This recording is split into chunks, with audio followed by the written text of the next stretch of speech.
سيدنا رسول الله صلى الله عليه وسلم وعلى آله وصحبه وقراباته وذريته والتابعين والأولياء والشهداء والصالحين خصوصا إلى روح سيدي الشيخ عبد القادر الجيلاني وإلى روح سيدي الشيخ أبي ياسر البستاني وإلى روح سيدي الشيخ أبي عامر بن محمد الغزالي وإلى روح سيدي الشيخ محمد بن عبد الكريم السلمان المداني الحسني وإلى روح سيدي الشيخ محمد أرشد بن عبد الله البنجاري وإلى روح سيدي الشيخ محمد زيدي بن عبد الوهاب بأن الله الكريم يتبشر بالرحمة والمغفرة بأن الله الكريم يرزقنا وأهل بيتنا وأولادنا الفتور والبلوغ والرسل وتوبة النصوح وصالح الجسد والروح بسبب النبي وآل النبي لهم الفاتحة.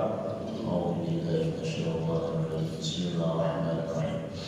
الحمد لله رب العالمين الرحمن الرحيم مالك يوم الدين إياك نعبد وإياك نستعين اهدنا الصراط المستقيم صراط الذين أنعمت عليهم غير المغضوب عليهم ولا الضالين. السلام عليكم ورحمة الله وبركاته. بسم الله الرحمن الرحيم.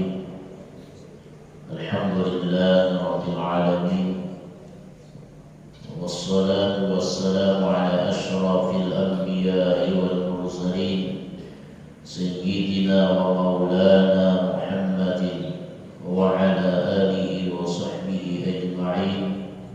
سبحانك لا علم لنا إلا ما علمتنا إنك أنت العليم الحكيم وتب علينا إنك أنت التواب الرحيم. وسبحان الله والحمد لله ولا إله إلا الله والله أكبر ولا حول ولا قوة إلا بالله العلي العظيم. عدد كل حرف كتب ويكتب أبد الآبدين ودهر الدائرين في الدارين آمين. Alhamdulillah, marilah kita senantiasa memanjatkan puji dan syukur kehadirat Allah Subhanahu wa Ta'ala yang mana dengan limpahan rahmat hidayah serta inayah riayahnya kita masih diberi umur oleh Allah, kita masih diberi kesehatan oleh Allah, kita masih diberi kesempatan oleh Allah, kita masih diberi taufik hidayah serta inayah riayah oleh Allah Subhanahu wa Ta'ala sehingga kita pada subuh hari ini dapat melaksanakan sembahyang subuh berjamaah, kemudian kita duduk bersama dengan niat i'tikaf di dalam ini masjid. Nawaitu an a'takifa fi hadzal masjid sunnatan lillahi ta'ala. Sahajaku beriktikaf di dalam ini masjid sunnah karena Allah Ta'ala. Kemudian kita niatkan pula dengan mengkaji, menalaah, menuntut serta menambah daripada ilmu agama. Salawat dan salam kita aturkan ke hadirat junjungan kita Nabi besar Muhammad sallallahu alaihi wasallam, kepada keluarga beliau, sahabat-sahabat beliau, zuriat-zuriat beliau, pengikut-pengikut beliau ila yaumil qiyamah. Hadirinul hadirat jamaah sekalian rahimahullah. Dalam sebuah hadis riwayat daripada Abi Sa'id Al-Khudri radhiyallahu anhu Nabi sallallahu alaihi wasallam, daripada Nabi sallallahu alaihi wasallam annahu qala, bahwasanya Nabi bersabda, Sayyidus syuhur syahr Ramadan wa a'zamuha hurmatan Zulhijjah. Kata Rasulullah sallallahu alaihi wasallam, penghulu dari sekian bulan, penghulu pemimpin dari seluruh bulan adalah bulan Ramadan, dan yang paling besar kehormatannya dari sekian bulan adalah bulan Zulhijjah. Dari hadis tersebut Rasulullah SAW menerangkan dari sekian bulan yang Allah ciptakan, yang mana Allah Subhanahu wa taala berfirman dalam Al-Qur'an, "Inna 'iddatasy syuhuri indallahi 12 syahran fi kitabillah yauma khalaqas samawati wal ard minha arba'atul hurum." Sesungguhnya bilangan bulan di sisi Allah itu ada 12 bulan. Mulai Muharram sampai Dzulhijjah. Jumlahnya ada 12 bulan. Dari yang 12 bulan tersebut kata Allah, ada minha arba'atul hurum, ada 4 bulan yang kemuliaannya, 4 bulan yang kehormatannya itu besar di sisi Allah. Apa 4 bulan yang dimuliakan Allah?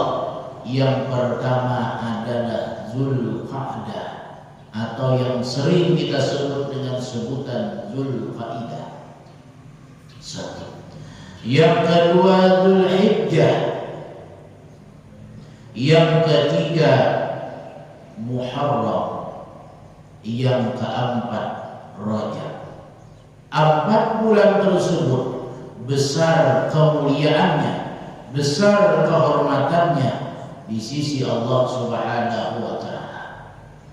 Nah, dari hadis tersebut Rasulullah mengatakan memang Ramadan penghulu, pemimpin dari sekian bulan, tetapi yang paling besar kehormatannya, yang paling besar kemuliaannya, dalam hadis tersebut dikatakan Rasulullah adalah bulan Dzulhijjah. Bulan Dzulhijjah lebih besar kehormatannya daripada bulan-bulan yang lain. Kenapa demikian? Rasulullah SAW mengatakan Dzulhijjah itu lebih besar kemuliaannya, Dzulhijjah itu lebih besar kehormatannya.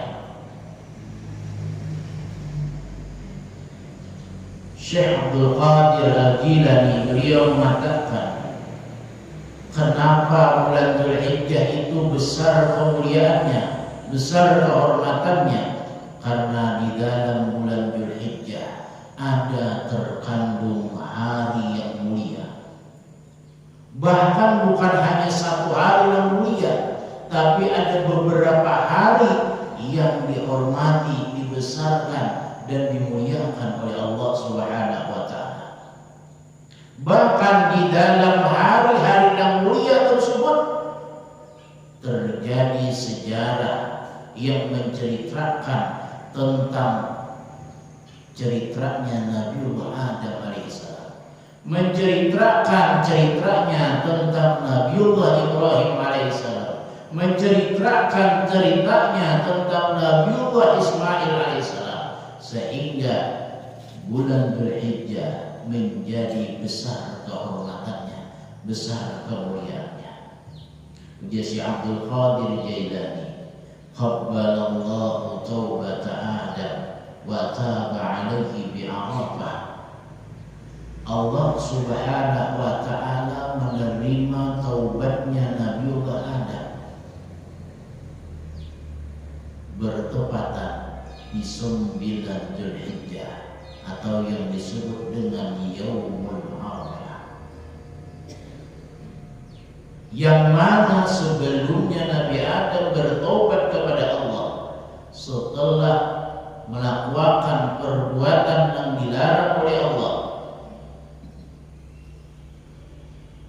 Nabi Adam itu menangis, menyesali atas perbuatan dosa tersebut, yang sehingga malaikat Jibril alaihissalam memerintahkan kepada Nabiullah Adam alaihissalam, wahai Adam, ika minta ampun terhadap Allah di hari 10 daripada bulan Dzulhijjah.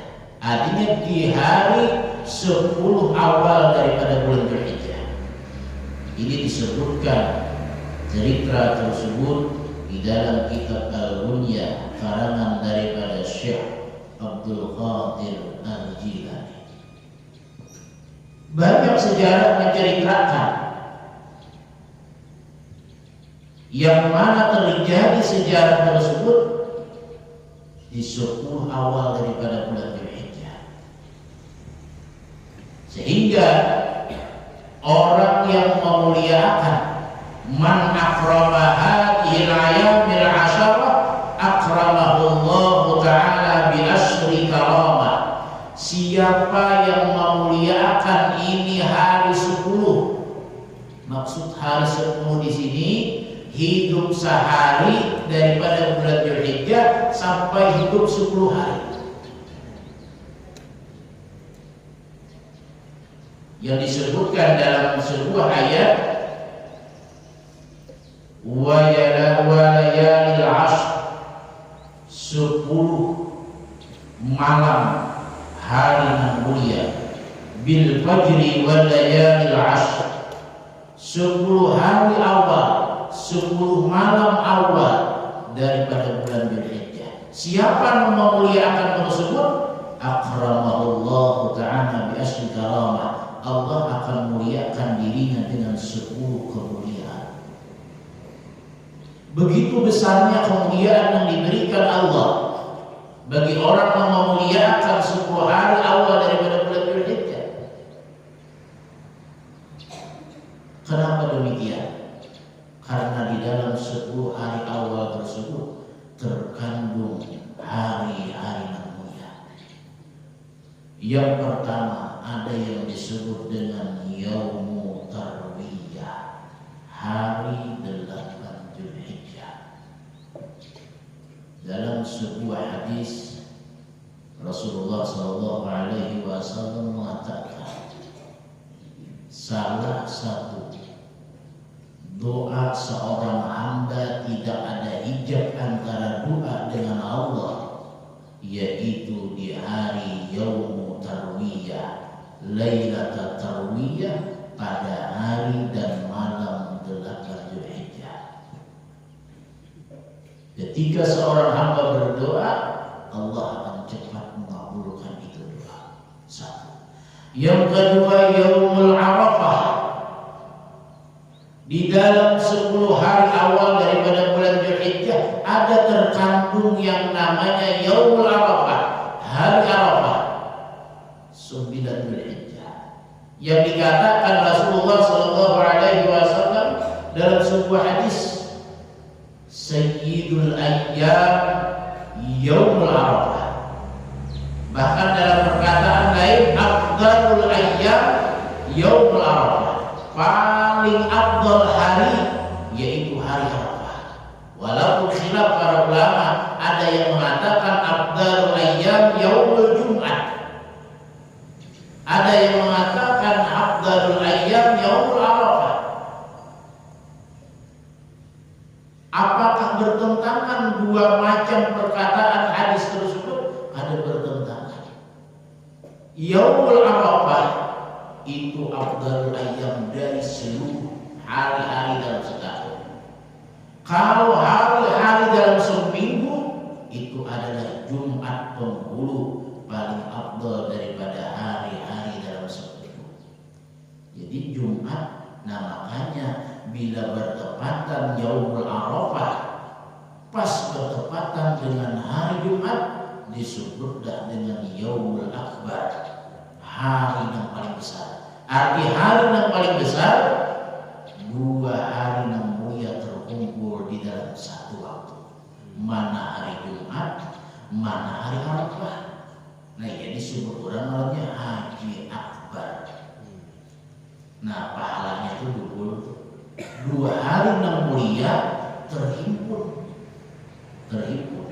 di dalam satu waktu. Artinya hari Arafah anaknya di hari Jumat, sedangkan hari Jumat sudah hari yang mulia, dianggap ulang Yaumul Arafahnya pas bertepatan hari Jumat.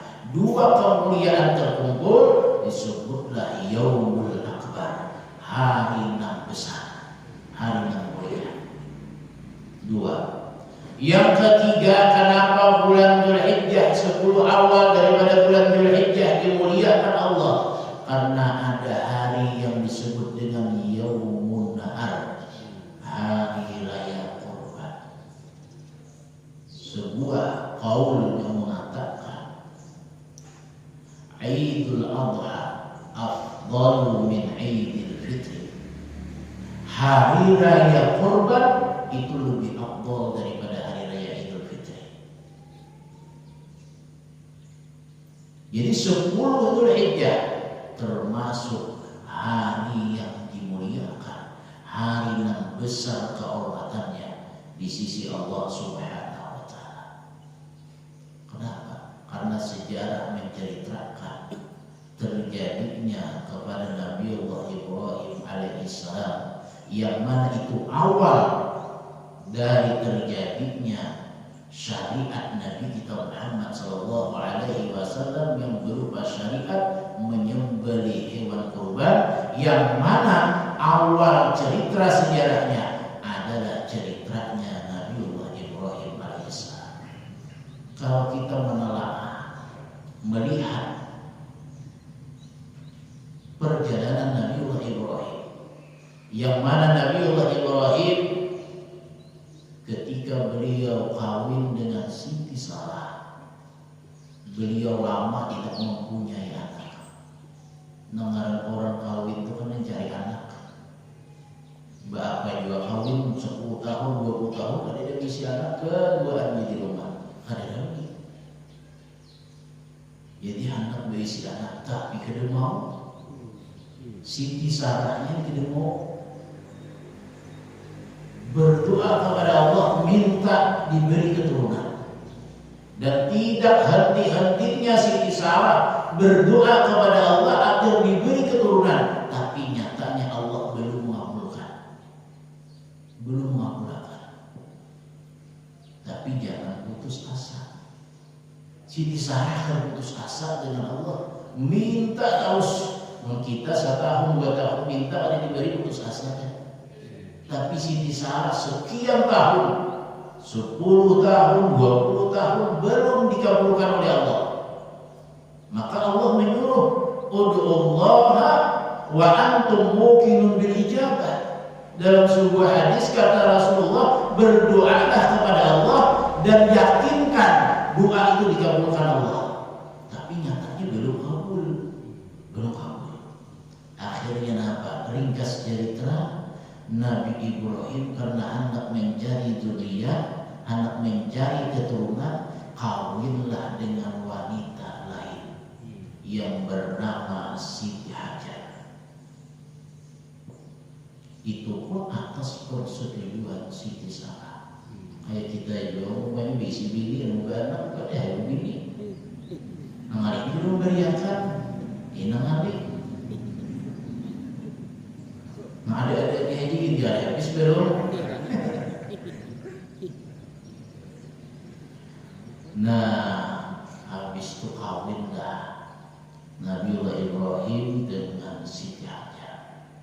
Setelah kawin menjalanilah kehidupan dengan Siti Hajar, dan akhirnya Siti Hajar ini mengandung, melahirkan seorang anak yang bernama Ismail. Berisi anak Ismail. Kadalawas waktu berjalan, Siti Sarah ini masih, kalau ini dipisahin Nabi Ibrahim ada jadi bini Tuhan, kalau sebentar kitanya bini Tuhan. Akhirnya apa? Mau 2 betianan. Sudah kawin lain, jadi mau betianan juga sih. Nah, beranaklah Nabiullah Ishak.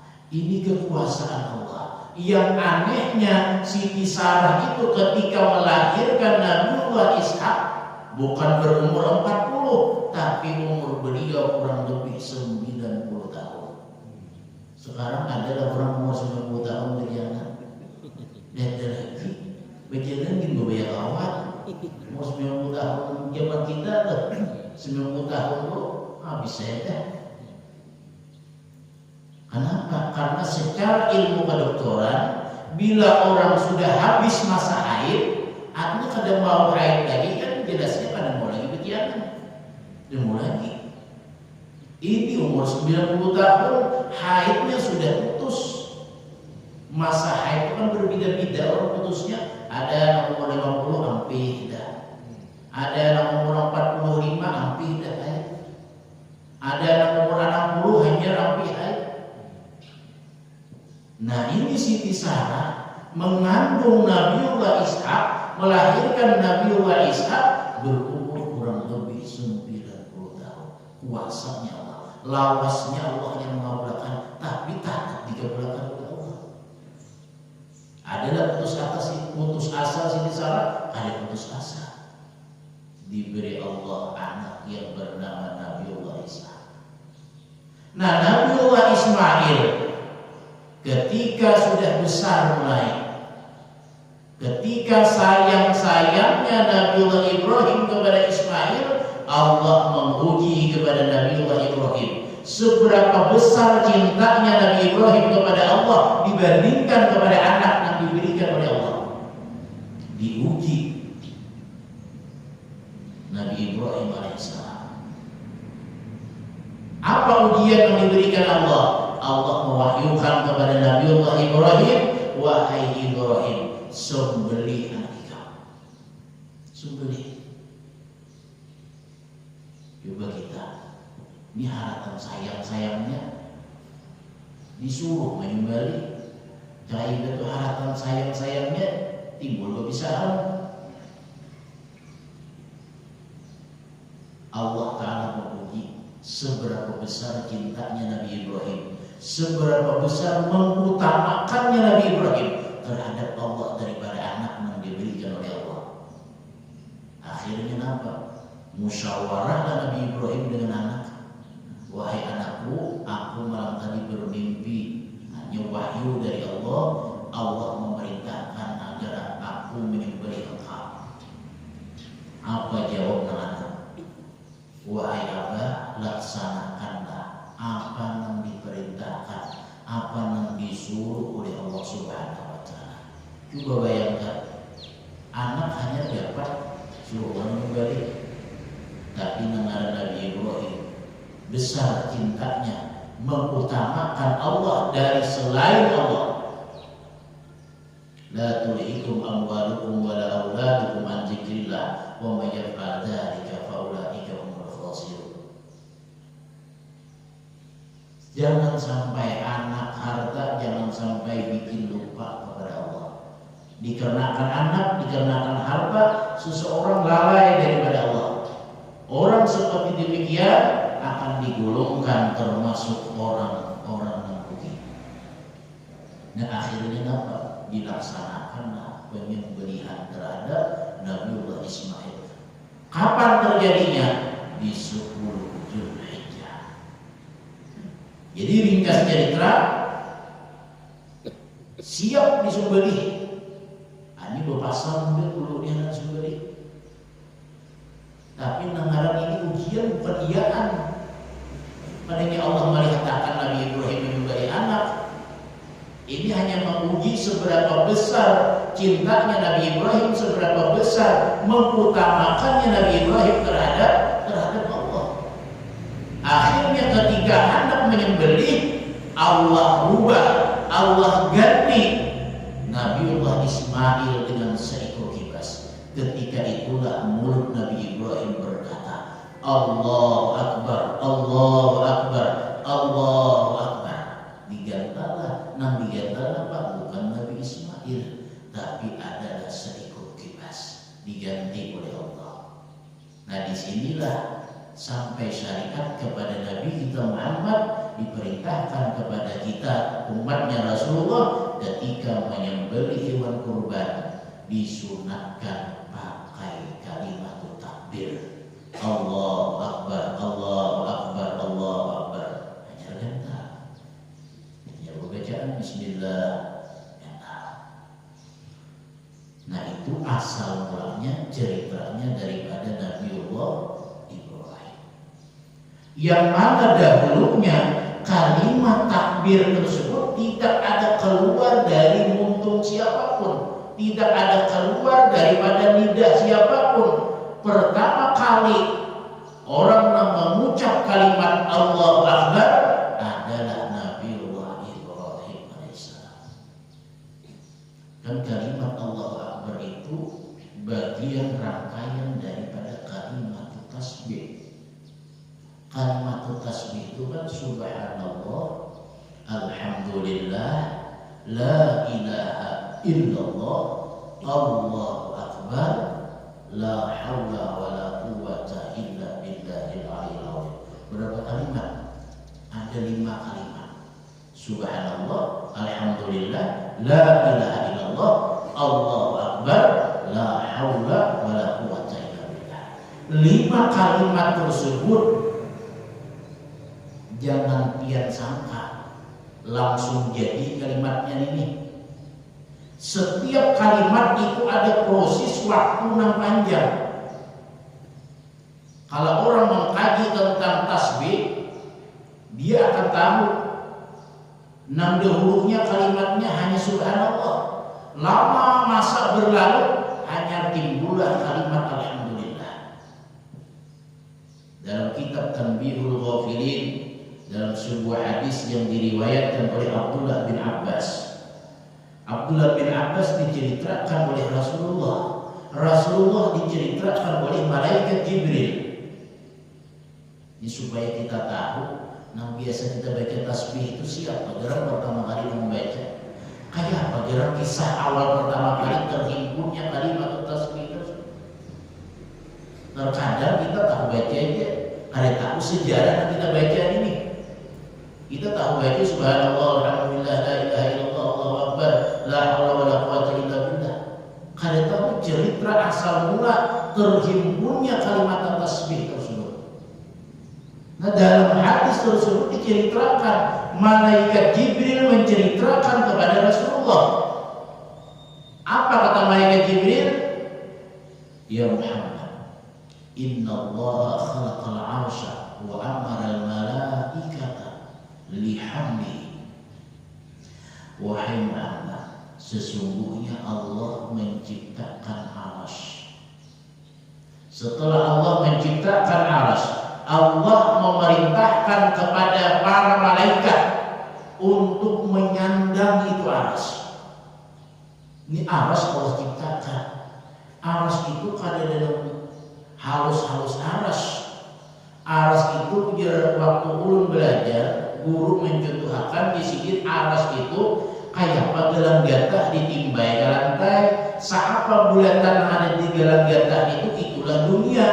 Nah di luar pada gelang gatah itulah aras. Artinya aras ini beribu-ribu kali lipat besarnya daripada dunia. Ini yang disuruh Allah menyandang malaikat. Wahai malaikat, ikam sandang ini aras. Bahasa kita ini saham ini aras, jangan sampai runtuh, jangan sampai gugur. Jadi disandanglah oleh malaikat. Disebutlah malaikatul arsy, malaikat yang menyandang arsy. Berapa itu malaikatnya? Bukan ratusan orang, bukan ribuan orang, tapi hanya 7 orang. Juga bayangkan, jangan arsy, masjidnya juga yang menyandang 7 aja namanya. Kalau tak ada runtuh, tak hanya Tuhan. Ini aras namanya 6 cuma 7. Dalam kitab Syamsul Ma'arif Al-Kubra itu nama-nama 7 itu ada ngarannya. Ada ngarannya. Ujar orang bahari, bila ia tahu ngarannya, bisa menggunakannya, bisa bencamnya. Jadi ibarat mahir sabalik, napa sahadut nama bari bisa 5 adut kawan. Anda bergancang, ya orang bari ya ilmu gancang. Nah habis itu napa? Malaikat nomor 7 menyandang aras ini karena nang disandang ini ringan, simbarat dan nang disandang, akhirnya malaikat nomor 7 ini mengeluh. Ya Rob, kami kada sanggup lagi menyandang aras ini. Ada tahan lagi. Bahasa kitanya lucu tapi menyandang berat banget. Akhirnya napa? Allah Subhanahu wa ta'ala mengatakan kepada malaikat, ya malaikati qulu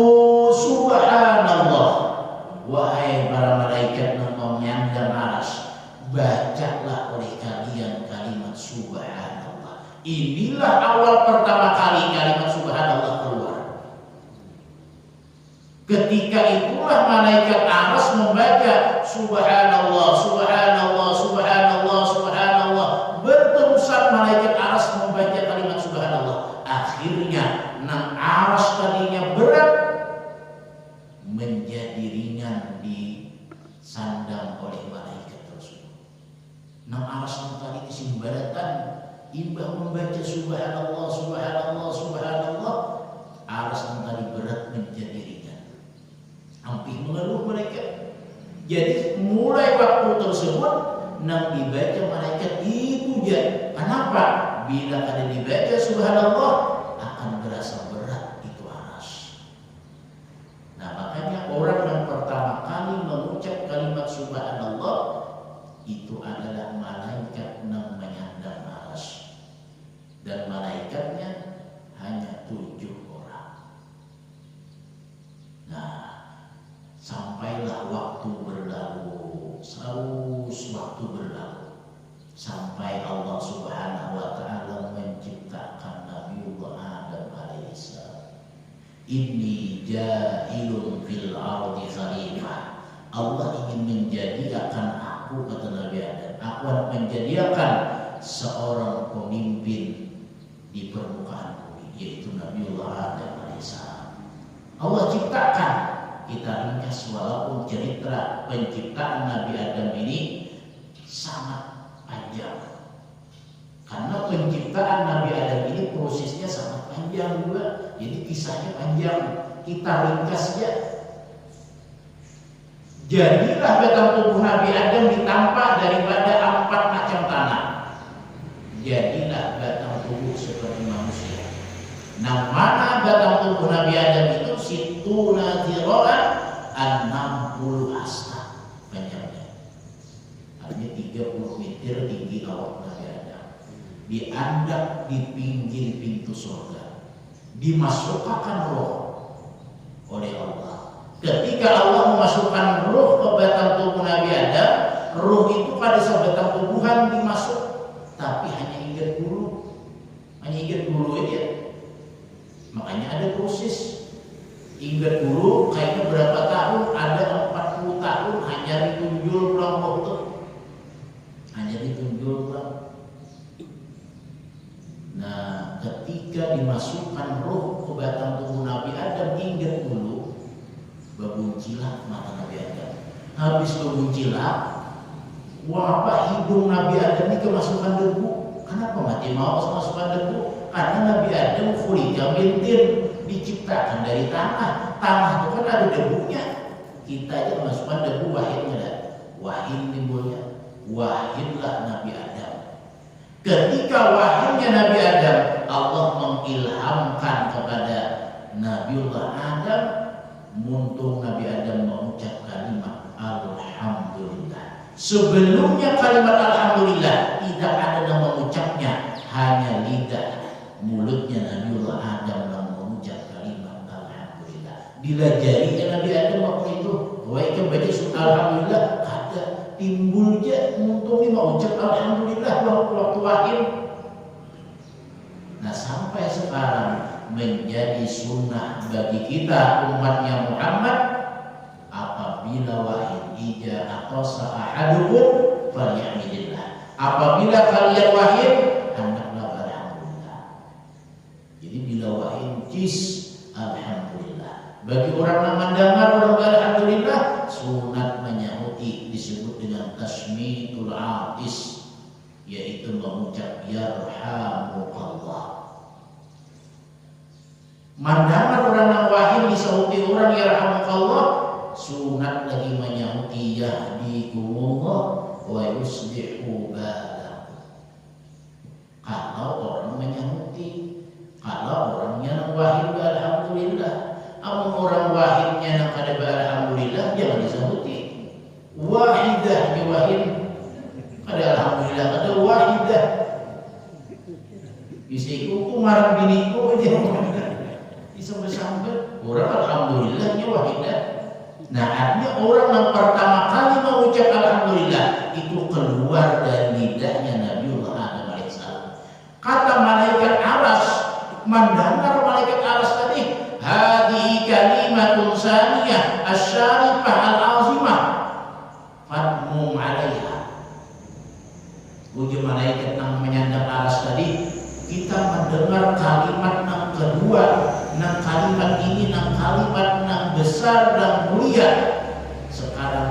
gabung ini kalimat dengan kalimat yang sebelumnya. Digabunglah oleh malaikat aras dengan kalimat subhanallah alhamdulillah. Subhanallah alhamdulillah. Itu jangan dibaca oleh malaikat aras. Subhanallah alhamdulillah, subhanallah alhamdulillah, subhanallah alhamdulillah. Sepanjang waktu dibaca oleh malaikat aras. Akhirnya sampailah berjalan waktu sampai zamannya Nabiullah Nuh alaihissalam. Allah Subhanahu wa taala memerintahkan kepada Nabiullah Nuh agar mengucap kalimat tauhid, yaitu kalimat la ilaha illallah. Wahai Nuh, sekarang engkau sampaikan kepada kaummu agar mereka bertauhid kepada Allah dengan mengucap kalimat la ilaha illallah. Sebelumnya kan ada kalimat la ilaha illallah. Di zaman Nabi Adam kan ada membaca kalimat la ilaha illallah.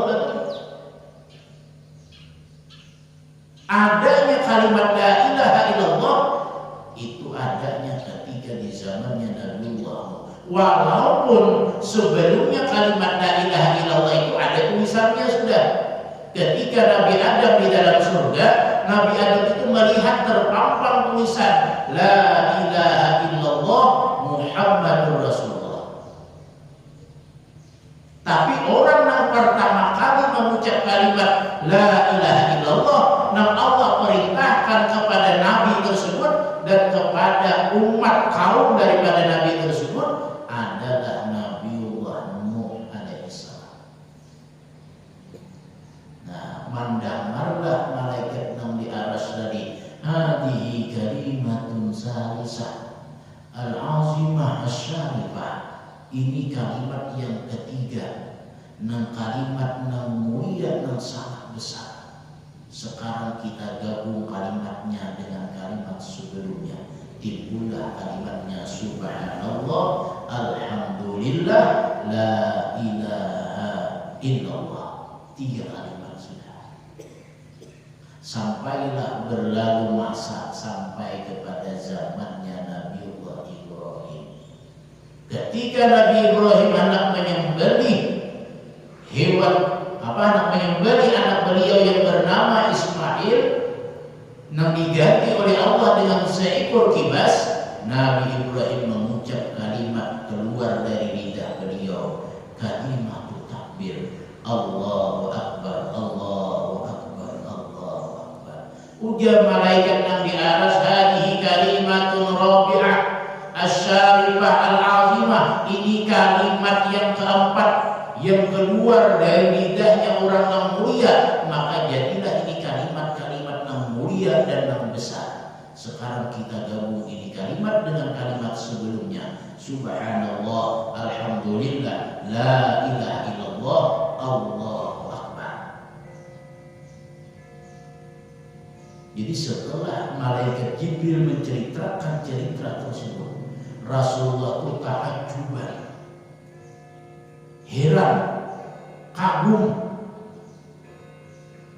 sehingga di lidah Rasulullah, di muntungnya Rasulullah keluar kalimat la haula wala quwwata illa billahil aliyyil azim. 5 kalimat timbulnya.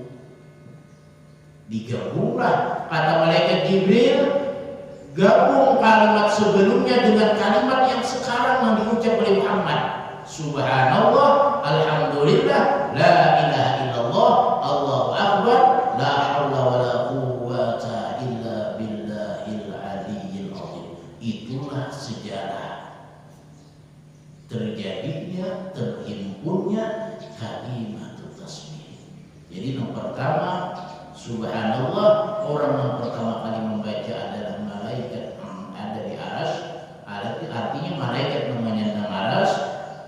Alhamdulillah adalah Nabiullah Adam, la ilaha illallah Nabiullah Nuh, Allahu Akbar Nabiullah Ibrahim, la haula wala quwwata illa billahil aliyyil azim Nabi kita Muhammad sallallahu alaihi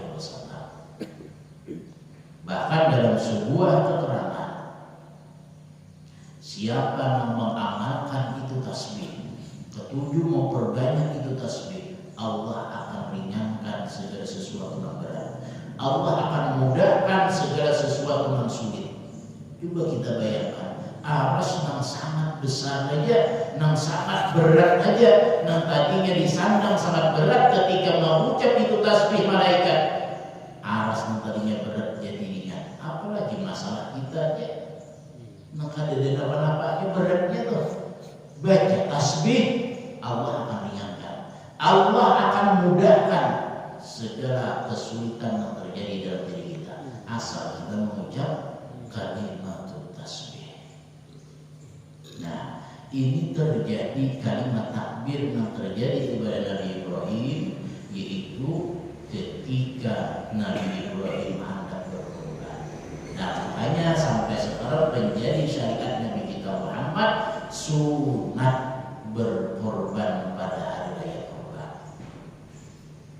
Nah, bagi hukumnya korban itu, menurut Imam Syafi'i, menurut Imam Malik dalam kitab Fiqhul Islam wa Adillatuha oleh Imam Juhaini, kata beliau sunnatun muakkadatun, sunat muakkad. Bagi Imam Hanafi wajibatun fi kulli amin lil qadiri. Uji Imam Hanafi bahwa korban itu hukumnya wajib setiap tahun. Bagi siapa? Bagi orang yang memiliki kemampuan. Orang yang memiliki kemampuan. Namun yang ada mampu tadi wajib.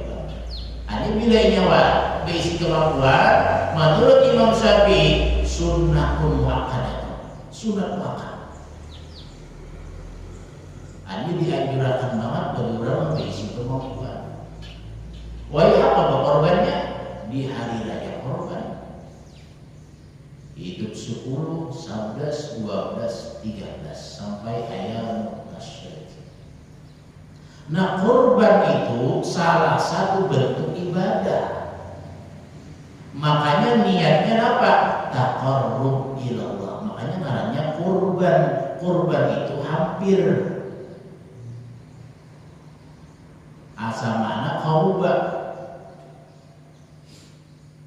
Artinya apa? Berhampir kepada Allah melalui menyembelih binatang kurban. Disebutlah dengan ibadatul maliyah, ibadah yang dilakukan dengan harta yang kita miliki.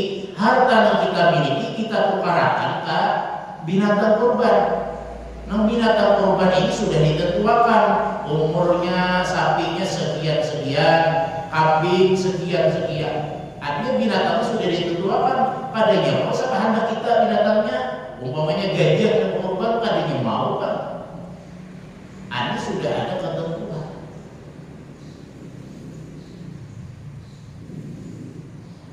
Nah, sekarang yang jadi pertanyaan,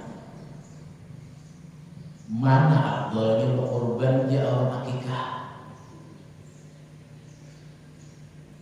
Sekarang dalam sebuah hadis, ketika kita di hari raya kurban, apa gerak paling afdal digawi? Apa gerak amal yang paling disukai Allah Ta'ala? Apa gerak gawian yang paling dicintai Allah Ta'ala ketika hari raya kurban? Dalam sebuah hadis, tidak ada satu amalan yang paling dicintai oleh Allah Ta'ala pada hari raya kurban selain daripada iraqatud dam, mengalirkan darah binatang kurban. Artinya berkorban itu amaliyah yang paling afdal di hari raya kurban.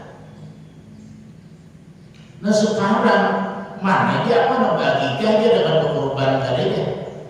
Umpamanya mana afdalnya berkorban dengan akikah? Jelas afdal berkorban. Kenapa? Karena di hari raya kurban amaliyah yang paling afdal berkorban. Sekarang akikah apa? Akikah itu hukumnya sunat. Sunat bagi siapa? Bagi orang tua yang ketika dia mempunyai anak yang baru lahir, sunatnya itu mulai 7 hari sampai 14 hari, artinya 7 kali 7 di hari ke-7, kemudian kali 7 pulang di hari ke-14 di hari yang 21 kali 7 kada mampu juga belum akikahi sampai balik anak-anak kita nih sampai balik, maka kesunahan bagi orang tuanya itu hilang akikahi anak. Ulun umpamanya berisi anak baru lahir, maka kesunahan bagi ulun mengakikahi anak, tapi ulun tidak mampu. Jadi sampai anak ulun ini apa? Sampai anak ulun ini baliknya umur 15 tahun atau umur 13 tahun dia balik sudah bermimpi, maka kesunahan bagi ulun mengakikahi anak ulun tadi hilang sudah. Ampih sudah sunahnya. Kayak apalagi jangan mengakikahi, silakan dirinya mengakikahi seorang.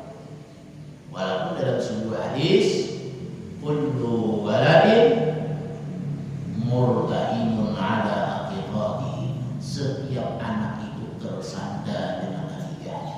Tapi mau kada mampu nak digarasi berhutang-hutang punya tempat kambing akikah, raya. Anu kada mampu kada usah digarasi, kada usah digarasi. Artinya apa? Ketika di hari raya kurban kita berisi anak tadi sudah balik di wadah. Tuhan sudah, aku juga belum dia mengakikahi anak, hilang kesunahannya dari kuitan. Kenapa? Batasan kesunahan bagi kuitan mengakikahi anak hanya hingga inya balik. Bila sudah inya balik, hilang dan kesunahannya, inya haji seorang lagi. Nah, berarti kita lakukan pada hari raya kurban apa? Coba kurban. Coba kurban. Kurban siapa? Saudara anak, saudara bini, pokoknya saudara keluarga. Nah, itu sunnatun muakkadah, itu sunnah muakkad. Dalam kitab Fiqhul Islam wa'adillatuha menurut Imam Syafi'i, menurut Imam Malik, tapi kalau menurut Imam Hanafi, bagi orang ijarada apabila seseorang menghendaki berkorban, maka dimakruhkan orang tersebut memotong koko, memotong rambut, memotong yang ada di tubuhnya. Mulai apa? Mulai hidup sehari sampai hidup 10 hari. Ini menurut Imam Syafi'i, menurut Imam Malik, tapi menurut Imam Hanafi, uji sidin kada makruhnya, anak silakan aja nak potong rambut, silakan aja potong koko, ada bapak. Uji Imam Hanafi, uji Imam Syafi'i, makruh hukumnya. Kenapa? Karena dianjurkan memotong koko, karena untuk memperbanyak saksi nantinya di hadapan Allah ketika dia buat korban, si singut yang tadinya kada tabal jadi tabal, pokoknya banyak saksi. Rambut yang kada tabal, ibu tabal panjang, banyak saksi. Nah itu, jadi sunat yang dipotong mulai apa? Hidup sehari, 2 hari, 3 hari, 4 hari, sampai 10 hari. Ibu berkorban, lain hal lagi larang sesimut. Jadi mulai hidup sehari itu panjang di sisi mulut aja, biar sampai panjangnya dulu. Rambut biar sampai panjangnya dulu, koko biar sampai panjangnya dulu. Tapi pada sihir baik-baik, baik jadi perlihatannya. Jadi sudah berkorban, kalau disukan, tang hari anak memotong rambut gak, anak memotong koko, ada apa lagi? Ada 50 lagi. Nah itu sunat tuh. Sunat bagi siapa? Bagi orang yang menghendaki berkorban. Bagi orang yang ada banyak berkorban kan jadi masalah, larang masih terus maunya ada berapa. Nah, ini pemberitaan dulu tuh, jangan dilarang pemberitaan tuh. Bulu katiak jangan dilarang dulu. Ini makruh hukumnya tuh, makruh. Itu bagi orang yang menghendaki berkorban. Jadi kembali kepada perkataan Syekh Abdul Qadir Jailani yang awal tadi, siapa yang memuliakan 10 hari awal daripada bulan Dzulhijjah, Allah akan memuliakan dirinya dengan 10 karamat. Yang pertama, al-barakatu fi umrihi, barakah pada umurnya. Ini berkah. Artinya apa? Gawian yang ketika digawi pada hari 10, mulai hari 10, hari pertama sampai hari 10, itu Allah akan beri berkah. Nah disinilah orang bahari, kenapa aja bila hidup 9 hari Arafah ada nama-nama ujun, ada nama-nama lading, ada nama najak tihang, ada lain mun hadisnya tuh pada dia bila orang menambang unjur pada hari Arafah, unjurnya pendapatan, ada hadisnya. Harapnya bila unjurnya menambang hari Arafah, itu ada. Nah intinya apa? Mengambil berkah harinya, mengambil berkah, mudah berkah unjur ini. Macam apa menambangnya di hari Arafah. Nah, rumah nama Raja Pihang di hari Arafah apa? Mudah rumahnya berberkah. Lading yang diulah pada hari Arafah mudah berberkah. Artinya apapun yang digawe pada hari Arafah, kenapa? Karena doa pada hari tersebut dikabulkan Allah. Ketika orang ulah lading berniatnya segenap baik, jangan pada baik, maka akan jadi berkah. Menabang kunjung berniatnya ketika menabang, makinnya puasa, berarti puasa Arafah, nabang pulang, bagus banget. Supaya dapat berkah kunjungnya. Ini berkah. Aku secara keterangan dalam kitab pada dia mulah lading yang pada hari Arafah jadi surat akad. Makinnya ada dan surat akad mulah lading menambah kunjung ada juga itu orang bahari. Kenapa? Mengambil berkah harinya. Mengambil berkah harinya aja.